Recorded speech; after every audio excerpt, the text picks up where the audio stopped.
अस्सलाम वालेकुम dear students. हम लोगों ने लास्ट लेक्चर में क्या देखा था कि ऑर्गेनेली क्या होती हैं, सब सेलुलर स्ट्रक्चर्स होते हैं जो कि बायोमोलिक्यूल्स के असेंबलेज की वजह से बनते हैं। सेल मेम्ब्रेन में देख लिया था कि कौन कौन से मॉलिक्यूल्स पाए जाते हैं। उसके बाद हमने देखा था कि माइटोकॉन्ड्रिया जो ऑर्गेनेली है सेल के अंदर पाई जाती है, इसका काम रिस्पायरेशन होता है। राइबोसोम का काम प्रोटीन सिंथेसिस होता है।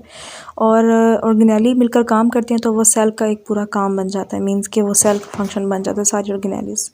स्टूडेंट ऑर्गेनेलिस के कम जब ऑर्गेनेलिस कंबाइन करते हैं तो उससे हमारे पास यूनिट ऑफ लाइफ सेल बनते हैं। अब कुछ ऐसे ऑर्गेनिजम्स हैं जो कि यूनिसेलुलर हैं और कुछ ऐसे हैं जो कि मल्टी सेलुलर हैं, means they consist of millions and trillions of sales.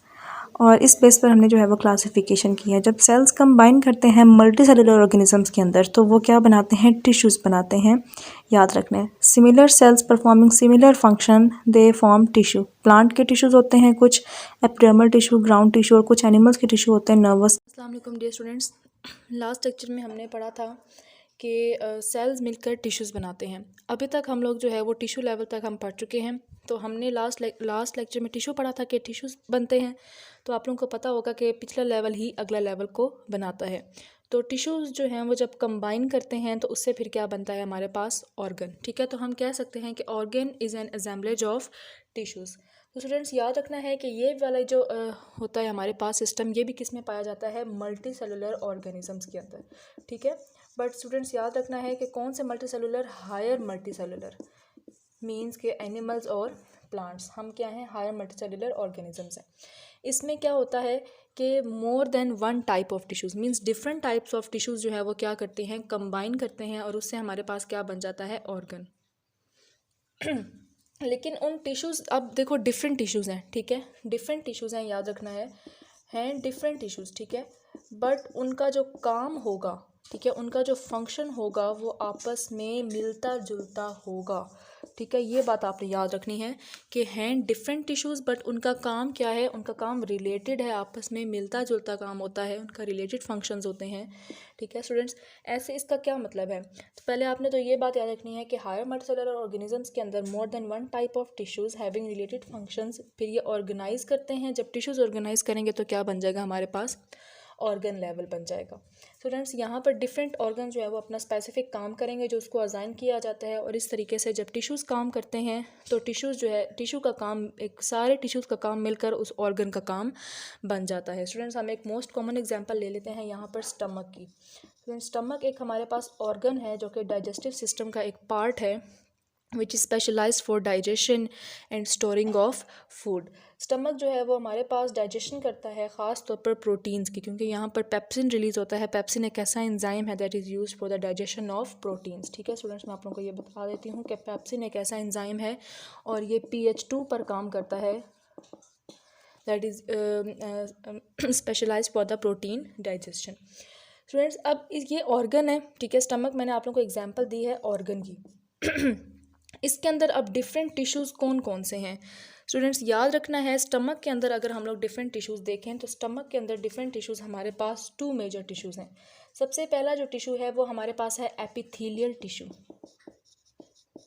Students आप लोगों को फिगर में नज़र आ रहा होगा एपिथेलियल टिश्यू। एपिथेलियल टिश्यू को हम ग्लैंडुलर टिश्यू भी कहते हैं। ग्लैंडुलर का मतलब है कि एज अ ग्लैंड एक्ट करता है, मींस के हार्मोनल सीक्रेशंस क्या करता है, सीक्रेट करता है या कुछ सीक्रेशन सीक्रेट करेगा।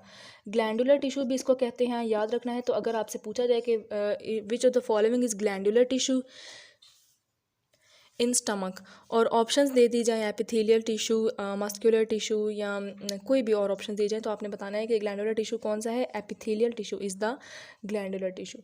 ठीक है, अब स्टूडेंट्स इसका काम क्या है कि ये टिश्यू करता क्या है, ये टिश्यू असल में गैस्ट्रिक जूस रिलीज़ करता है। स्टूडेंट्स ये जूस है जो स्टमक के अंदर रिलीज़ होता है और इसी के अंदर पेप्सिन होता है, ठीक है, जो कि प्रोटीन को डाइजेस्ट करता है। गैस्ट्रिक जूस रिलीज़ करता है, ठीक है, तो कि क्या करेगा, फिर डाइजेशन करेगा प्रोटीन की। कौन, epithelial tissue. Students epithelial tissue के अलावा जो सेकंड टिश्यू हमारे पास स्टमक में पाया जाता है वो कौन सा है, मस्कुलर टिश्यू। स्टूडेंट्स याद रखना है, आप लोगों ने जब भी आप लोगों के स्टमक के अंदर, ठीक है स्टूडेंट आपके स्टमक के अंदर जब भी फूड आता है, ठीक है, तो एक तो यहाँ पर गैस्ट्रिक जूस रिलीज़ होना स्टार्ट हो जाता है, ठीक है, ताकि आपके फूड को क्या किया जा सके, डाइजेस्ट किया जा सके। दूसरा काम क्या होता है कि मस्कुलर टिश्यू आपके स्टमक को फिर इस तरह मूव करवाते हैं कि फूड जो है वो थॉरली क्या हो जाए, मिक्स हो जाए गैस्ट्रिक जूस के साथ। स्टमक वॉल्स जो है वो फिर कॉन्ट्रैक्ट करवाते हैं ऐसे मस्कुलर टिश्यू, ताकि फूड जो है वो थॉरली क्या हो जाए, मिक्स हो जाए, और फूड को फिर ग्राइंड भी कर दिया जाए, और ग्राइंड करते करते फूड को फिर यहाँ तक ले आएँ ताकि आगे फूड स्मॉल इंटेस्टाइन में जा सके। तो ये दोनों काम कर रहे हैं, और इन दोनों का काम क्या है कि इन्होंने यहाँ तो फूड को डाइजेस्ट कराना है, और एक काम ये है, दूसरे का काम क्या है कि उसने फूड को आगे मूव करवाना है। तो दोनों का रिलेटेड काम है जो कि एक पूरे ऑर्गन का काम बन जाता है। तो हम कह सकते हैं कि स्टमक का काम क्या है कि स्टमक एक डाइजेशन करवाता है, और दूसरा जो है वो खुराक को मूव करता है टूवर्ड्स द स्मॉल इंटेस्टाइन। असल में वो दोनों उसके टिश्यूज़ कर रहे हैं काम, लेकिन वो टिश्यू का काम किसका बन गया है, ऑर्गन का काम बन गया है। तो इसीलिए जो है वो दोनों टिश्यूज़ अपना अपना काम कर रहे हैं, और असल में ये काम किसका बन गया है, स्टमक का, जो कि एक क्या है, ऑर्गन है। स्टूडेंट्स, ऑर्गन के बाद जो हमारे पास नेक्स्ट लेवल ऑर्गेनाइजेशन का आ जाएगा कि जब ऑर्गन्स कंबाइन करते हैं, डिफरेंट ऑर्गन्स कंबाइन करेंगे, तो वो हमारे पास क्या बन जाएगा, एक पूरा ऑर्गन सिस्टम लेवल बन जाएगा। स्टूडेंट्स, ऑर्गन सिस्टम लेवल भी मल्टी सेलुलर हायर ऑर्गेनिजम्स में होता है। इसमें क्या करते हैं कि डिफरेंट टिश्यूज़ नहीं बल्कि डिफरेंट ऑर्गन्स कंबाइन करते हैं। इसमें क्या करते हैं, डिफरेंट ऑर्गन्स कंबाइन करते हैं। अब वो ऑर्गन्स हमारे पास डिफरेंट ऑर्गन्स कंबाइन करते हैं, और उन ऑर्गन्स का जो फंक्शन होता है वो आपस में क्या होता है, रिलेटेड होता है। अब स्टूडेंट्स, एग्जांपल मैं आप लोगों को यहाँ पर दे देती हूँ डाइजेस्टिव सिस्टम की, ठीक है। जिस तरह हमने पिछला जो है वो स्टमक एक ऑर्गन लिया था, तो stomach is part of digestive system, and digestive system is organ system. Students, याद रखना है, digestive system is organ system level है डाइजेस्टिव सिस्टम। डाइजेस्टिव सिस्टम हमारे पास जो काम करता है, उसका काम क्या है कि it take part in digestion. Digestion में जो है वो इसका रोल होता है। तो यहाँ पर अब क्या होता है कि हमारे पास इसमें कौन कौन से ऑर्गन्स आ जाते हैं। सबसे पहले आपका माउथ आ जाता है, जिसको ओरल कैविटी कहते हैं। It is a part of organ of digestive system. उसके बाद आपका स्टमक, जिसको मैदा कहते हैं, वो भी डाइजेस्टिव सिस्टम का पार्ट है। उसके बाद स्मॉल इंटेस्टाइन, लार्ज इंटेस्टाइन, ये भी क्या है, डाइजेस्टिव सिस्टम का पार्ट है। उसके अलावा liver is also a part, मतलब वो उसका भी काम इसके साथ ही होता है, डाइजेशन में ही काम होता है। उसके बाद पैंक्रियाज, तो इन सब का काम क्या है, डाइजेशन में काम होता है। तो ये सारे ऑर्गन्स जब मिलकर काम करें, ठीक है, याद रखना है कि इन सब ने काम इकट्ठे करना है।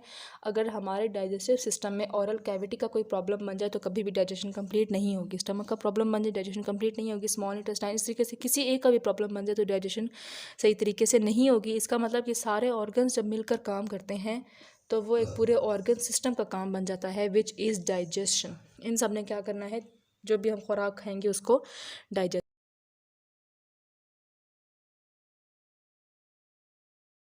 करेंगे। ये तो हो गया कि एनिमल में ऑर्गन सिस्टम कौन सा है। अगर हम जो है वो प्लांट्स की बात करें तो प्लांट्स के अंदर ऑर्गन सिस्टम जो है वो इतना ज़्यादा डेवलप नहीं है जिस तरह जो है वो एनिमल्स में होता है। जैसे कि सिर्फ ख़ास ऑर्गन सिस्टम है, जैसे रूट का सिस्टम है, शूट का सिस्टम है, ठीक है। क्योंकि ज़ाहिर है अगर हम दोनों के काम की एक्टिविटीज़ देखें तो एक्टिविटीज़ एनिमल्स में ज़्यादा होती हैं एज़ कम्पेयर टू प्लांट। इसीलिए ऑर्गन सिस्टम जो है वो ज़्यादा डेवलप किस में होता है, हायर ऑर्गेनिजम्स में। ख़ास तौर पर एनिमल्स में जो है ये क्या होता है, ज़्यादा डेवलप होता है।